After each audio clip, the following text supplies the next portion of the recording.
Hi, this is your video for section 3.1.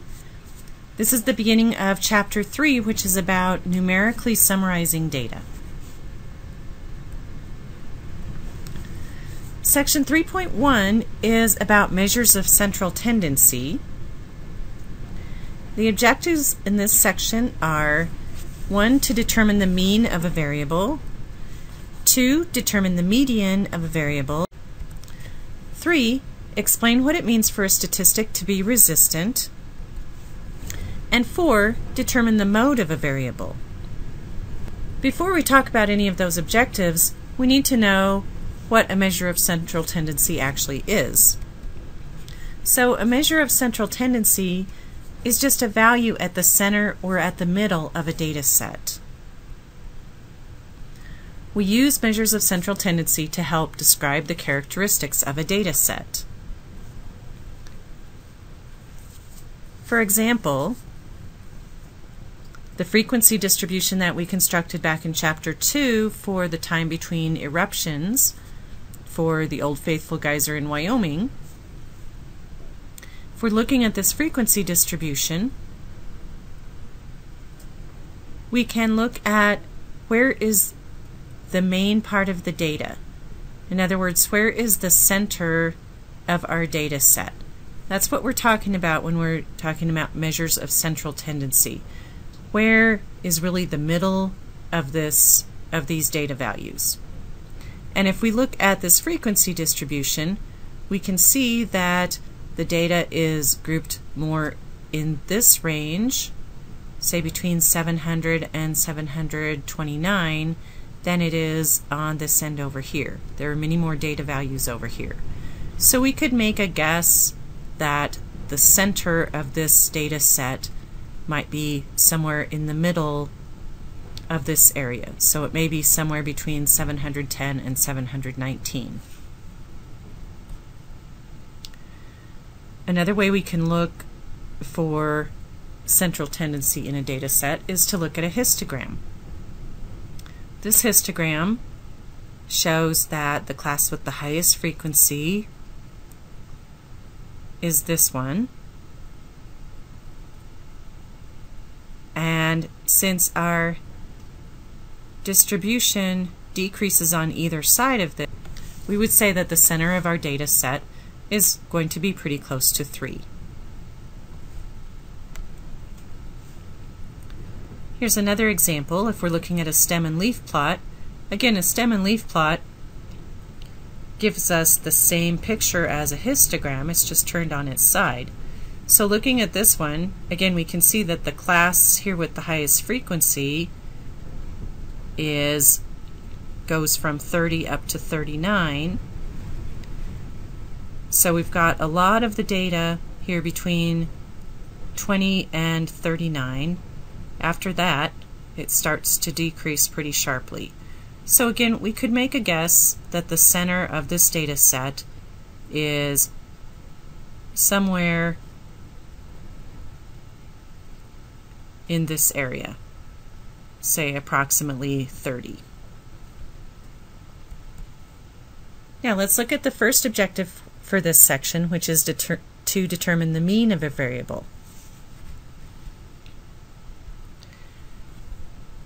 So the arithmetic mean is a measure of central tendency. It's obtained by adding the values and dividing the total by the number of values. So it's what most people would call an average. And from this point on, we will refer to this value simply as the mean instead of saying the arithmetic mean. We have two different kinds of means depending on what type of data we're looking at. The population mean, which is a parameter, is represented by the symbol mu, that's a Greek letter, and the sample mean, which is a statistic, is represented by the symbol x bar. One advantage of the mean as a measure of central tendency is that it takes every data value into account. A disadvantage of the mean as a measure of central tendency is that extreme data values can affect it dramatically.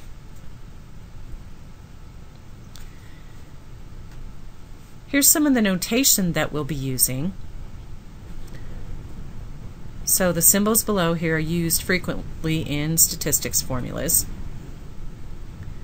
This is actually a Greek capital letter S, or sigma. This denotes the sum of a set of values. So this tells you add up all of the values. X is what we usually use for the variable that's representing our individual data values. N represents the number of data values in a sample, and an uppercase N represents the number of data values in a population. So here are the two formulas for the mean. This depends on whether we're finding the mean for a set of sample data or for a population. So if it's for a sample, then we use the notation for the sample mean, which is x bar, and this just tells us add up all the x's, which are the data values, and then divide by the number of values in the data set. So again, this just says add up all the values and divide by how many values there are. Same thing for a population mean. We use a different symbol. Normally for populations we're going to use Greek letters, and for samples we'll use English letters. So this is the letter mu, and again this is telling us to add up all the data values and then divide by, in this case, the size of the population. Here's some examples of calculating the mean. If we want to calculate the mean for this set of sample data, we're just going to add up all the values. So we're adding all these up, and the total is 9.89. And then there were 7 values, so we're dividing that by 7. And here are most of the digits that you would get doing this on your calculator. The rule of thumb for calculating statistics like this is to round to one more decimal place than what you have in the data. In this case, that would mean to round to 3 decimal places. So we would round this to 1.413. So there's our sample mean. Now let's calculate the mean for the same sample data, only with the extreme value of 5.40 removed. Notice that in this setup here, 5.40 is very far away from the rest of the data, so we would consider it an extreme value. If we just remove that value and then calculate the mean, our total of the values is 4.49. This time we're only dividing by 6 because we took a value out, and if we round this to 3 decimal places we get 0.748. So it did make quite a difference in the sample mean whether we had that extreme value or whether we didn't. When we had the extreme value included in the data set, that made our sample mean a lot higher than it is when we don't have that extreme value. Objective number 2 is to determine the median of a variable. And the median is the middle value when the original data values are arranged in order of increasing magnitude. In other words, if they're arranged in order from smallest to greatest. In your textbook, the median is represented by a capital M. An advantage of using the median as a measure of central tendency is that it is not affected by extreme values. So to find the median for a set of data, first we have to sort the values, arrange them in order from smallest to greatest. And how many values we have determines what we do with them. If we have an odd number of data values, then the median is the number located exactly in the middle of the list. The position that it will be in the list we can find by taking n plus 1 and dividing that by 2. If we have an even number of data values, then there are actually 2 numbers that are in the middle of the list. So we find these 2 middle numbers and compute the mean of those 2 middle numbers, or in other words, the average. We go halfway between those 2 numbers that are in the middle of the list. And the positions for these 2 numbers we can find by taking n and dividing by 2. That will be the first one.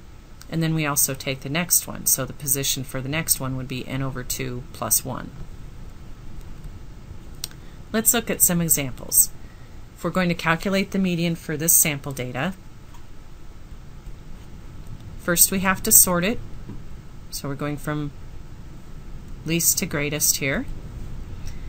And then we have to look at how many values we have. Since we have 7 values, that's an odd number, and that means we can just pick out the number that's in exactly the middle of the list, and that will be our median.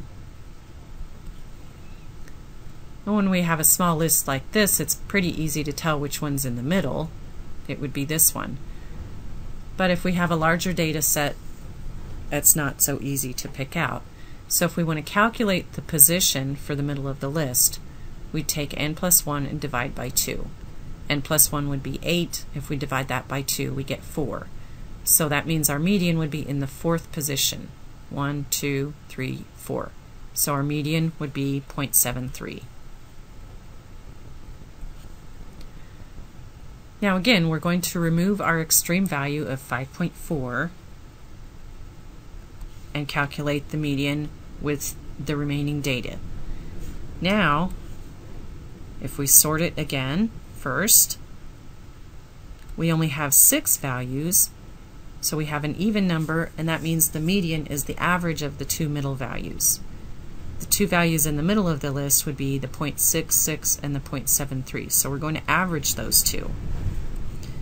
And again, the positions of these two we get by taking n over 2, which would give us 3, and then adding 1 to that, which would give us 4. So the 0.66 is in the 3rd position, the 0.73 is in the 4th position. If we average our 0.66 and 0.73, we get 0.695. And again, for the median, just like we did for the mean, if we need to round values, we round them to 1 decimal place further than what we had in the data. In this data, the most decimal places we had was 2, so we're going to round this to 3 decimal places.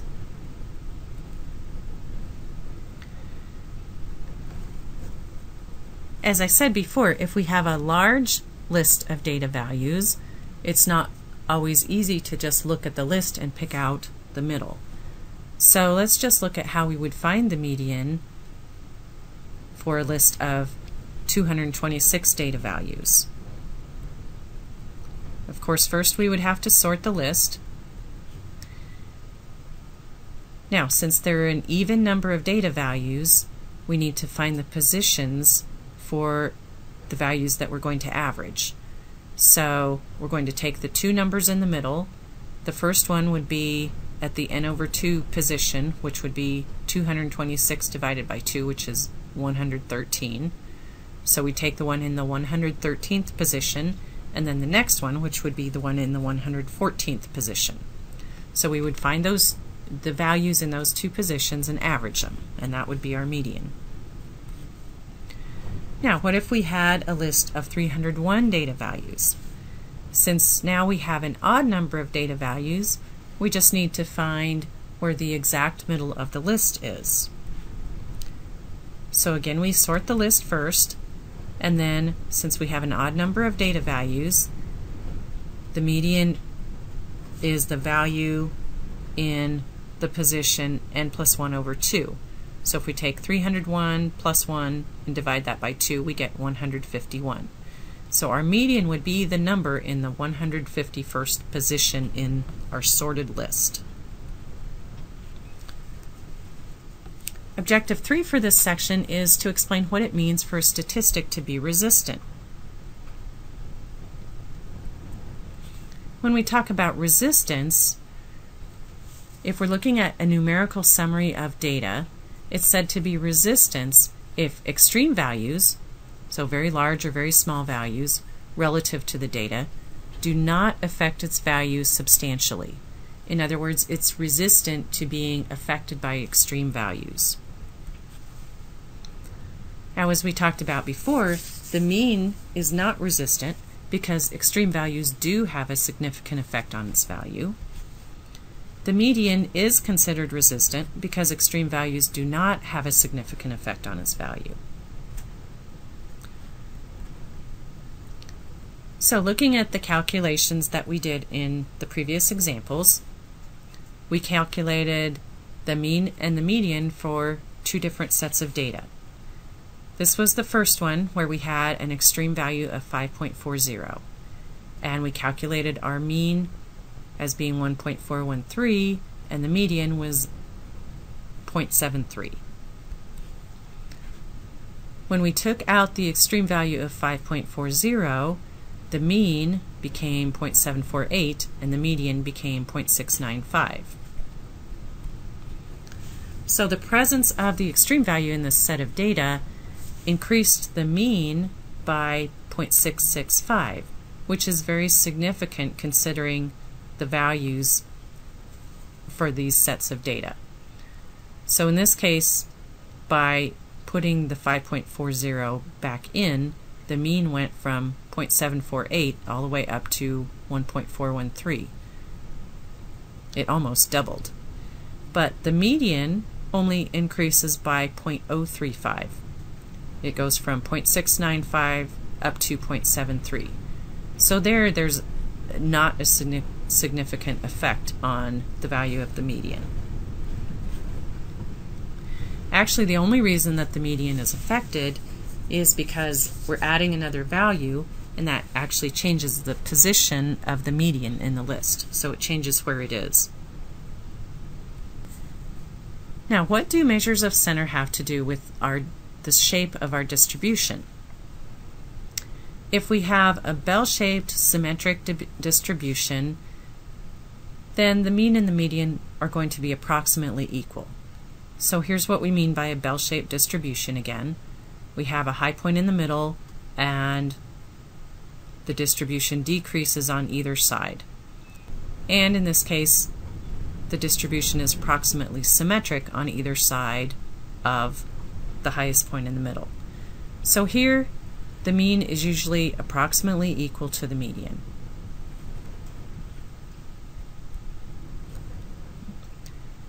Here's another distribution that's approximately bell-shaped. So again, our mean and our median would probably both be approximately in the middle of this and approximately equal. And actually in this case, the mean and the median turn out to be exactly the same number, which is 3.0. Here's another distribution that's approximately bell-shaped, so the mean and the median should be approximately equal. In this case, it turns out the mean is 5.52 and the median is 5.54, so they are very close together.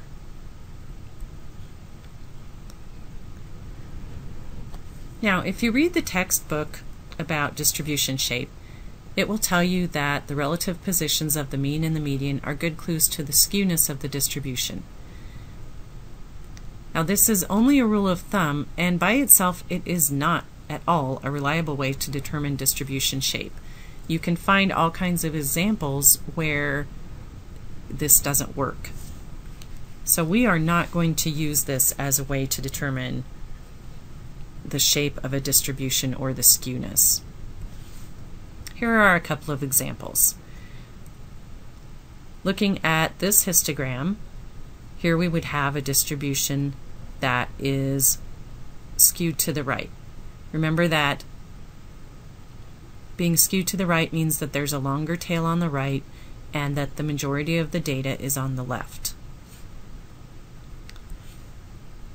So this one is skewed right, and actually in this case the mean is smaller than the median, so the mean is to the left of the median.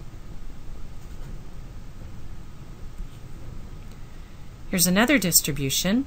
This one would actually be skewed left because again there's a longer tail on the left end and the bulk of the data is more to the right side. If we calculate the mean and the median for this data, again here the mean is actually smaller than the median, so the mean is to the left of the median.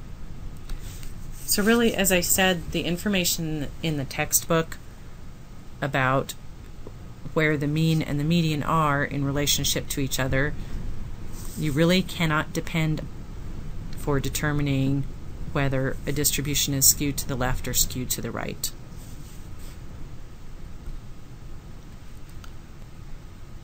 Objective 4 in this section is to determine the mode of a variable. And the mode is the most frequent observation of the variable that occurs in the data set. So it's the value that occurs the most. If we look at a set of data, it can have no mode, it can have one mode, or it can actually have more than one mode. If no observation occurs more than once, we would say the data have no mode. And one thing about the mode is it's the only measure of central tendency that we can use with nominal data. So if we have qualitative data that can't be arranged in order, the only measure of the center of that data is the mode. That's the only one that makes any sense. Here's an example of finding the mode. This is our frequency distribution for the colors of plain M&Ms that we had in Chapter 2. And looking at this frequency distribution, it's pretty easy to find the mode of the color, because the mode is just going to be the color that occurred the most number of times, which was brown.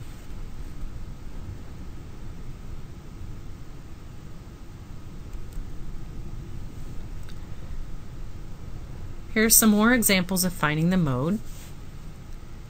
If we look at this data set, again we're just looking for which value occurs the most number of times. And in this set, the value 1.10 occurs twice. No other value occurs more than once, so that makes 1.10 our mode. In this set of data, we have 27 that occurs 3 times. 55 also occurs 3 times. The other values don't occur that many times. So here we have 2 modes, 27 and 55, because they both occur 3 times. And finally, in this set of data, there is no value that occurs more than once, so here there is no mode.